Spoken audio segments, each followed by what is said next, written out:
নমস্কার, চলে এলাম আরেকটি কুকিং ব্লগ নিয়ে। আজকের ব্লগে কি রান্না হয় চলুন দেখে নেওয়া যাক। ডিম, তার মধ্যে দিয়ে দিয়েছি কুচনো পেঁয়াজ, কুচনো কাঁচা লঙ্কা বলবো না, এটা পাকা লঙ্কা, যাই হোক। দিলাম নুন, হলুদ। এবার ভালোভাবে ডিমটাকে ফেটিয়ে নেব। এবার আসি অন্যান্য উপকরণে। বেগুন পাতলা করে কেটে নিয়েছি। এদিকে মশলা রেডি করে নিয়েছি, জিরে, ধনে আর গোটা গরম মশলা। ফ্রাইং প্যান গরম হয়ে গেছে, এবার এর মধ্যে ডিমটা দিয়ে দেব। অন্যদিকে আলু পাতলা করে কেটে নিয়েছি, আর বেগুনও কিন্তু এই রকম সাইজের কেটে নিয়েছি পাতলা পাতলা করে। এবার দিয়ে দিলাম ফ্যাটানো ডিম। এত বড় অমলেট আপনারা কেউ দেখেছেন কি না জানি না, একদম পুরো ফ্রাইং প্যানটা পুরো ভরে গেছে। এই দেখুন,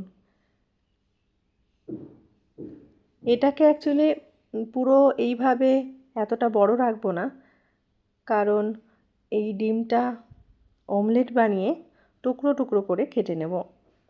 এই দেখুন কত বড় অমলেট।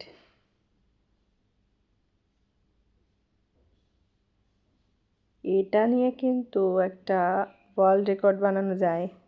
যাই হোক, এত বড় অমলেট বানানো কিন্তু চারটিখানি কথা নয়। ডিম কিন্তু একসাথে 5টা দিয়েছি, যেহেতু আমরা 5জন মানুষ এখন, শ্বশুর শাশুড়ি, আমি, আমার ছেলে মেয়ে। দেখুন এই যে ওল্টানো হয়ে গেছে, এবার কিন্তু টুকরো টুকরো করে কেটে নিতে হবে। অমলেটের সাইজটা একটু দেখাই, এই দেখুন, দেখেছেন? ননস্টিকের একটা তাওয়া, কমপ্লিটলি পুরো একদম প্যাকড আপ।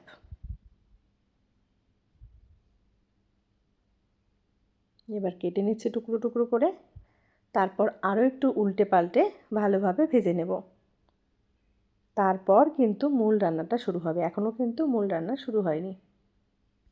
এই যে দেখুন টুকরো টুকরো করে ডিমের অমলেট রেডি হয়ে গেছে। এবার একটা একটা করে নামিয়ে নেব।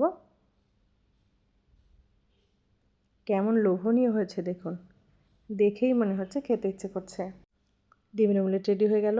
এবার কড়াইতে আলু ভেজে নেব। প্রথমে দিয়ে দিলাম অল্প নুন। হলুদটা এখন দেব না, কারণ কড়াইতে হলুদ দিলে লেগে যাওয়ার সম্ভাবনা থাকে। এদিকে পেঁয়াজ কুচিয়ে নিয়েছি, টমেটো টুকরো করে কেটে নিয়েছি, ফোড়নে দিলাম কালো জিরে আর শুকনো লঙ্কা। এবার দিয়ে দেব কুচনো পেঁয়াজ। আমি কাঁচা লঙ্কা দিয়েই রান্নাটা করব, সেই জন্য লঙ্কাগুলোকে চিড়ে নিয়েছি, চেরা কাঁচা লঙ্কা দিয়ে দেব। পেঁয়াজ দিয়ে দিলাম। এবার একটু নেড়ে চেড়ে এর মধ্যে দিয়ে দেব নুন। নুন দিলে পেঁয়াজটা তাড়াতাড়ি নরম হয়ে যাবে। এবার এর মধ্যে দিয়ে দেব টুকরো করে রাখা টমেটো। আপনারা নিশ্চয়ই লক্ষ্য করেছেন, আমি কিন্তু কোনো রকম বাটা মশলা ব্যবহার করিনি। একমাত্র শুকনো খোলায় যে ধনে, জিরে আর গোটা গরম মশলা রেখেছিলাম, ওটাই বেটে দেব। বাদবাকি কিন্তু দেখুন কুচনো পেঁয়াজ, টুকরো করা টমেটো আর চেরা কাঁচা লঙ্কা। এবার দিয়ে দিলাম ভেজে রাখা আলু, দিয়ে দিলাম নুন আর দিয়ে দেব হলুদ। আপনারা চাইলে এটা পরপরও দিতে পারেন, আবার একসাথেও দিয়ে দিতে পারেন। এবার ভালোভাবে মিশিয়ে নেব। দেখুন কষানো প্রায় হয়ে গেছে। এবার কিন্তু পরিমাণ মতো জল দিয়ে দিতে হবে, খুব বেশি জল কিন্তু দেওয়া যাবে না। দিয়ে দিলাম জল। এবার ভালোভাবে ফুটতে দেব ঢাকনা বন্ধ করে, কিন্তু তার আগে দিয়ে দেব টুকরো করে রাখা বেগুন। এই যে বেগুনগুলোকে দিয়ে দিলাম। এবার ঢাকনা বন্ধ করে ফুটতে দেব। ফুটে গেলে তারপর এর মধ্যে দিয়ে দেব ভেজে রাখা ডিমের অমলেট। তার আগে শুকনো খোলায় যে মশলাগুলো রেখেছিলাম সেগুলো বেটে নেব। হাতে বাটা মশলার, যে কোনো মশলার টেস্টই কিন্তু আলাদা হয়। এই দেখুন বেটে নিয়েছি এদিকে। এবার দিয়ে দেব টুকরো করে রাখা ডিমের অমলেট।